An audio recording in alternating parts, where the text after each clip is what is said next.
Assalamualaikum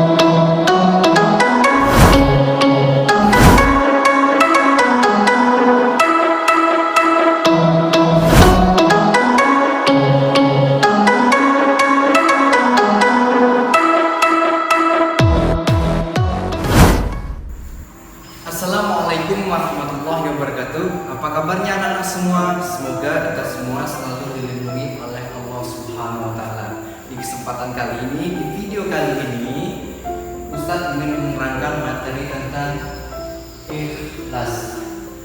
Tentu kita tahu kan, ikhlas itu perbuatan yang sangat disukai oleh Allah Subhanahu wa taala. Semoga apa yang Ustadz sampaikan nanti dapat diterapkan dalam kehidupan sehari-hari. Sebelum kita melakukan materi dan pembelajaran pada hari ini, lebih baiknya kita berdoa bersama-sama. Bismillahirrahmanirrahim. Yuk kita masuk ke materi tentang ikhlas. Jadi ikhlas itu apa sih? Jadi ikhlas itu artinya melaksanakan suatu pekerjaan yang diniatkan semata-mata karena Allah Subhanahu wa taala dan tidak mengharapkan balasan atau pujian dari orang lain selainnya. Selain siapa? Selain kepada Allah Subhanahu wa taala.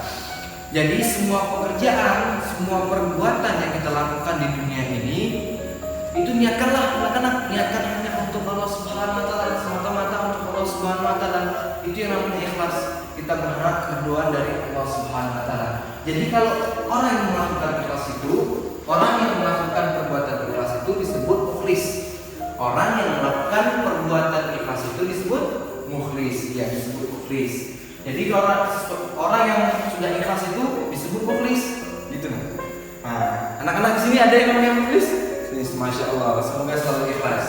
Lanjut ke firman Allah Subhanahu wa taala dalam surah Al-An'am ayat 162 yang berbunyi Bismillahirrahmanirrahim. Qul inna salati wa nusuki wa mahyaya wa mamati lillahi rabbil alamin. Yang artinya, katakanlah sesungguhnya sembahyangku, ibadahku, hidupku dan matiku hanyalah untuk Allah, Tuhan semesta alam. Quran surah Al-An'am ayat 162. Jadi di firman Allah ini kita diperintahkan untuk berikrar atau berjanji kepada Allah. Apapun yang kita lakukan di dunia ini, mau berat, mau gampang, maupun mudah, itu kita niatkan semata-mata untuk Allah Subhanahu wa taala dan kita hanya mengharapkan keridhaan Allah Subhanahu wa taala. Jadi gitu anak-anak, kita semua di sini itu harus ikhlas. Oke, anak-anak, sekarang kita lanjut ke perintah untuk beramal secara ikhlas. Jadi, apa sih Ustadz yang melandasi untuk beramal secara ikhlas? Jadi ada hadis Nabi, hadis riwayat Ibnu Majah, Rasulullah SAW bersabda yang artinya Allah tidak akan menerima sedikit pun dari amal kecuali yang dikerjakan dengan ikhlas dan hanya mengharapkan keridhaan Allah Subhanahu wa taala. Di hadis ini anak-anak kita diperintahkan segala perbuatan kita maupun ringan, yang wajib maupun tidak wajib, pokoknya yang tidak menentang syariat, pokoknya hal yang baiklah anak-anak, itu kita niatkan semata-mata untuk mencari ridhonya Allah Subhanahu wa taala. Jadi itu anak-anak alasan yang harus beramal secara ikhlas, kita harus beramal secara ikhlas. Kita lanjut lagi anak-anak ya. Bentuk-bentuk perilaku ikhlas. Jadi ada memberi bantuan kepada orang yang membutuhkan. Di sini Ustaz ingin bercerita tentang bentuk-bentuk perilaku ikhlas. Jadi ada yang namanya Ali. Di sini ada nama Ali. Terus Ali mempunyai tetangga di desa. Gini ceritanya. Jadi di desa tetangganya Ali terkena musibah banjir. Nah, di musim penghujan ini banyak penduduk yang kehilangan rumah, tempat tinggal karena derasnya banjir tersebut. Lalu MTS tempat Ali sekolah sepakat ingin memberikan bantuan kepada korban banjir tersebut. Ali paham betul di sini anak-anak, Islam sangat menganjurkan membantu orang yang terkena musibah. Maka tanpa pikir panjang, Ali rela tidak jajan dan memasukkan uang sakunya ke kotak yang ke kotak amal yang diputar-putar ke kelas-kelas untuk membantu korban banjir tersebut. Sikap Ali ini menunjukkan sifat yang ikhlas dalam beramal soleh. Jadi anak-anak, kalau kita ingin beramal, ingin membantu orang, nah contoh kecil lagi nih, kita ingin memberi uang ke, misalnya maaf ya untuk pengemis itu, kita tidak perlu mengasih 20.000, 50.000, 2.000 aja cukup. Yang penting kita ikhlas untuk membantu beliau. Itu kita sudah menerapkan perilaku ikhlas. Jadi anak-anak, terapkanlah perilaku ikhlas ini. Oke, kita lanjut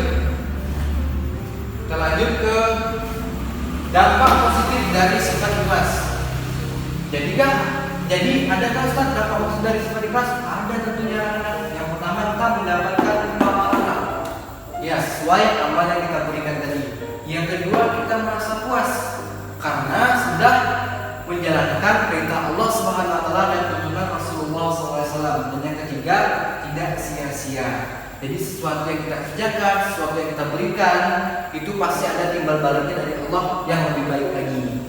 Dan yang terakhir, membiasakan diri bersikap ikhlas. Gimana sih membiasakan diri itu untuk bersikap ikhlas? Jadi ada yang pertama, beramal baik ketika tidak ada orang lain yang melihat. Jadi kita beramal itu tidak perlu ada orang yang melihat, mau ada orang yang melihat, itu kita harus melakukan beramal. Jadi nggak perlu ada orang baru kita beramal, nggak ada orang pun kita harus tetap beramal. Jadi yang kedua, tetap bersabar apabila amal baiknya dilecehkan orang lain. Kita udah beramal, terus ada yang nyinyir, ada yang ngatain gini, kamu beramal terus.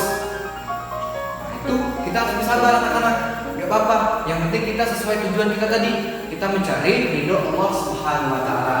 Dan yang ketiga, tidak terlalu bangga amal baiknya dipuji orang lain. Jadi kalau kita sudah melakukan amal, kita nggak perlu bangga. Misal ada yang ngatain gini, wih kamu beramal terus, wah iya dong, aku gitu loh, gitu kan? Itu nggak boleh. Semata-mata itu mencari pujian orang lain. Beramalnya untuk mencari pujian orang lain itu nggak boleh. Tetap pada tujuan kita pertama tadi, kita beramal hanya karena Allah dan mencari ridho Allah gitu. Dan terakhir, menghindari memuji amal baik orang lain. Nah ini tidak perlu kita terapkan. Jadi cukup misalnya ada orang yang beramal, kita melihatnya, ya cukup jadi pelajaran kita. Oh iya, kita bisa beramal juga lah gitu. Gitu anak-anak. Ini kita biasakan. Jadi pembahasan materi kita tentang ikhlas cukup di sini anak-anak ya. Semoga anak-anak bisa mengerti dan bisa dipahami dan dipraktekkan dalam kehidupan sehari-hari. Dan jangan lupa tetap mematuhi protokol kesehatan. Yang pertama, kita selalu memakai masker. Yang kedua, kita berjaga jarak.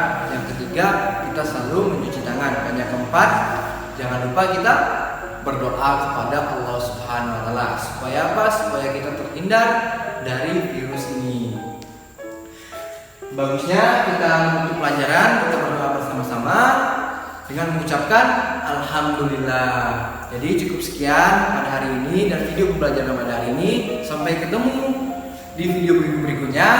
Ustaz akhiri, billahi taufiq wal hidayah. Wassalamualaikum warahmatullahi wabarakatuh.